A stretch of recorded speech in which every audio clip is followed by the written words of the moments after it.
Dominant win for the Pacers. They go into Miami and smack the Miami Heat for a 13-point win, 128-115.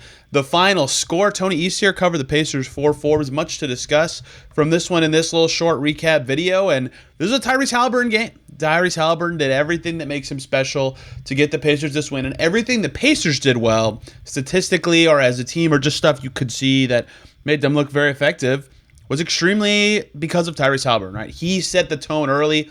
Dominant first quarter, 16 points and 5 assists in that first frame for Haliburton. That almost was half of his points just in that quarter.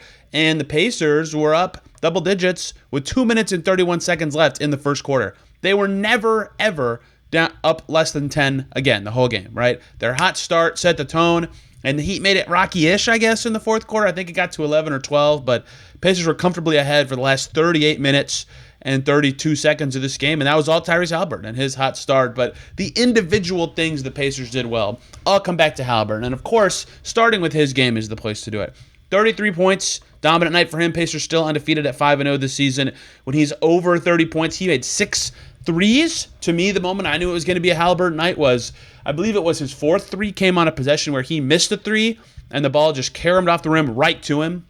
A couple steps to the left of his first three, and he drilled the second one. And it's just, if you're confident enough to take one right after a miss, and you drill it, and, the ball's bouncing your way, it might be your night. And it totally was for Haliburton. And he's been working, his whole career, really, but even more so this season as he struggled early on getting the right balance of scoring and distributing, especially as the Pacers evolve, and they have Siakam now, and the dynamics of every team is different.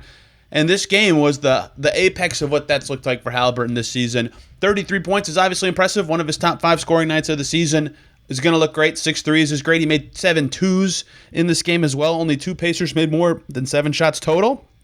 But to also have 15 assists is just masterful work from Haliburton. That's his season high in assists, which is his thing, obviously. Last year he led the league in assists. This year still in the top 10. Hasn't been as high of numbers, but still very good. And he almost had half of the Pacers' assists in this game. And oh, by the way, he also had 5 rebounds and 2 steals and a block and 0 turnovers. He is now the second player in NBA history to have a game with 30-plus points, 15-plus assists, and 0 turnovers. He was also the other player to do that last season, right? It's just remarkable.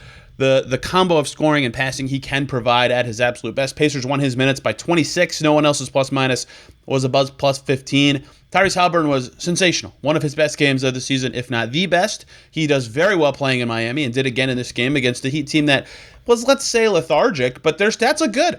The Heat shot 57% from the field and 42% from deep and 86% from the foul line and made twice as many free throws as the Pacers and got smoked, completely smoked in this game. And all of those reasons come back to Haliburton. And here's what those reasons are. One is the Pacers' offense was pretty good themselves, right? They shot 53% and made 42.5% of their threes, which is barely higher than the Heat. 0.2% higher than Miami from deep in this game. But from the field, they were worse.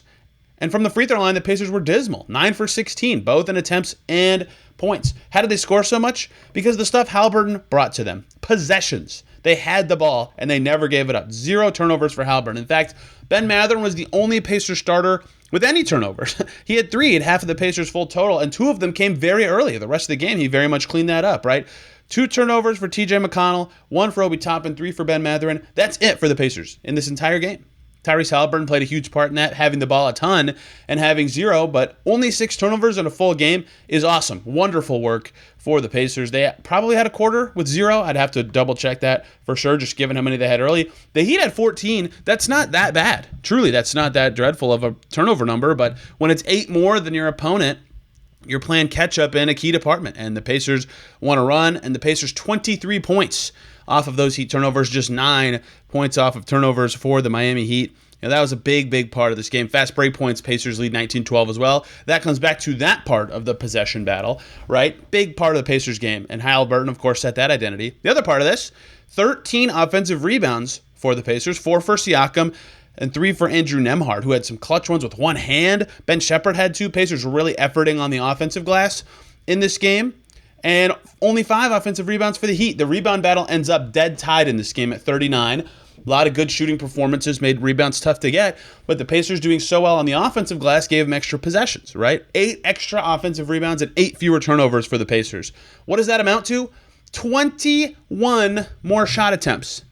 21 shots. The Heat took more free throws, so that's not a perfect encapsulation of just raw possessions. But man, the Pacers just had endless chances compared to the Heat. The Heat made 43 shots, the Pacers made 51, and it just wasn't close of a game because of those discrepancies in raw possessions. And so much of that can be traced back to the way Haliburton was playing, taking care of the ball, getting the ball popping and moving. 35 assists for the Pacers in this game, one of their best numbers of the season, not quite their season high. They shot it well like he did. They were moving it, they were scoring. They looked really, really good in this game. He was not the only guy who was awesome, though. In fact, everybody who played, you could say, did something of note or something valuable. Ben Mathurin played great defense. Rick Carlisle calling that out post-game. He had tough assignments, whether it was Rozier or Butler at times or Tyler Hero at times. Andrew Nembhard also got that tough Tyler Hero assignment in this one. And then everybody else had really great offensive games or defensive games. Pascal Siakam, 8 for 13. He had 18 points, 11 boards, 4 assists. He crushed on the glass like he did in Phoenix. He moved the ball well. He had 0 turnovers. He played great. Miles Turner against Bam, a matchup that usually is very much advantage Bam, dating back to the World Cup in 2019. Turner gets the win in this one with 21 and 5 and 2 blocks. He was awesome on defense really early in this game. It was clear for a while the Pacers were trying to match Bam and Turner's minutes, which went away when Khalil Ware started to take off for the Heat. Turner was great, though, with 21 and 5 with some made threes. He was plus 14. Bam Adebayo minus 13. Andrew Nembhard defended Tyler Hero very well. 6 boards, 6 assists, 0 turnovers. Whole starting 5 looked very connected. They were excellent. Obi Toppin was great. His pace always shines against Miami. He had 12 points and 6 boards. Thomas Bryant hit an early 3 against his old team. He's undefeated in Pacers-Heats matchups that he plays in this season. TJ McConnell had a bad first half, but really got it going in the second half. He had 8 points and 4 assists. Ben Shepherd defended his butt off. Jarris Walker had his 5th straight game in double figures.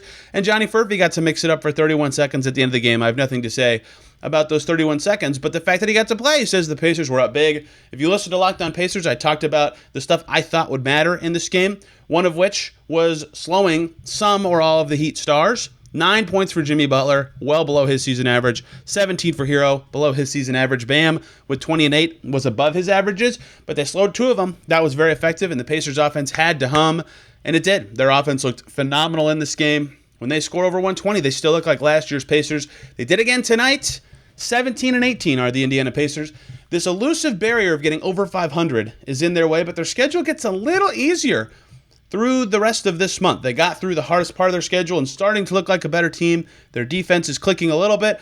Their offense is better. The ball movement's there. They're undefeated in 2025, and Tyrese Haliburton looks great. Much more details on this game on Locked On Pacers. Check it out.